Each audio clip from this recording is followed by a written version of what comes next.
Has President Obama spent the last 4 years negotiating two secret trade deals that would give away American sovereignty?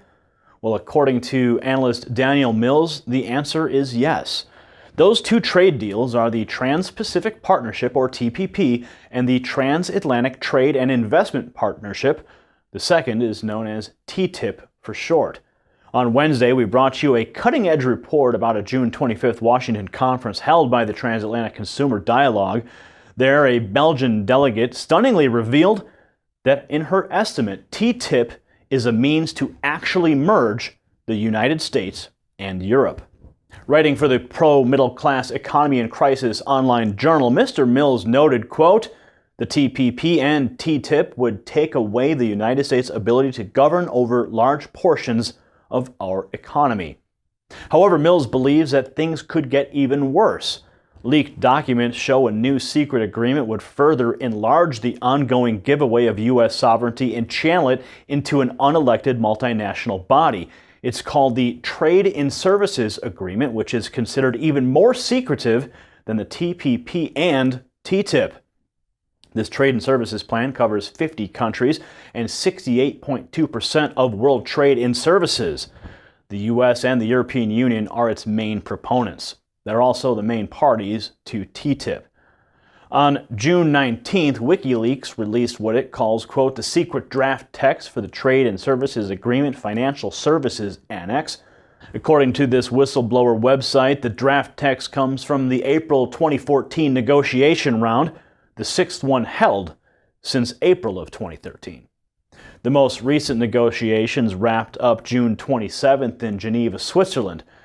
And a WikiLeaks news bulletin also notes that the Services Agreement's draft text covers cross-border data flow. Therefore, this trade and services scheme is suspected of being a means for monopolistic multinationals to prevent regulatory barriers from getting in their way.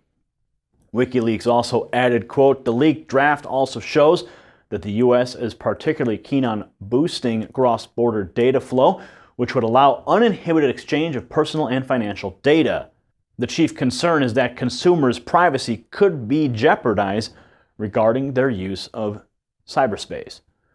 WikiLeaks added, in a significant anti-transparency move, the trade and services draft has been classified to keep it secret, not just during negotiation, but for 5 years after it enters into force. Moreover, this services agreement would further deregulate global financial service markets, and its draft Financial Services Annex sets rules to assist the expansion of federal multinationals, mainly headquartered in New York, London, Paris, and Frankfurt.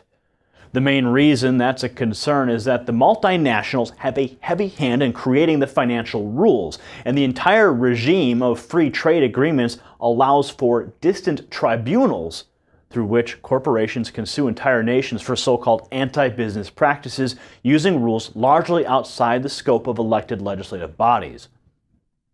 The World Trade Organization parties negotiating the Trade and Services Agreement are Australia, Canada, Chile, Taiwan, Colombia, Costa Rica, Hong Kong, Iceland, Israel, Japan, Liechtenstein, Mexico, New Zealand, Norway, Pakistan, Panama, Paraguay, Peru, South Korea, Switzerland, Turkey, the U.S., and of course, the European Union.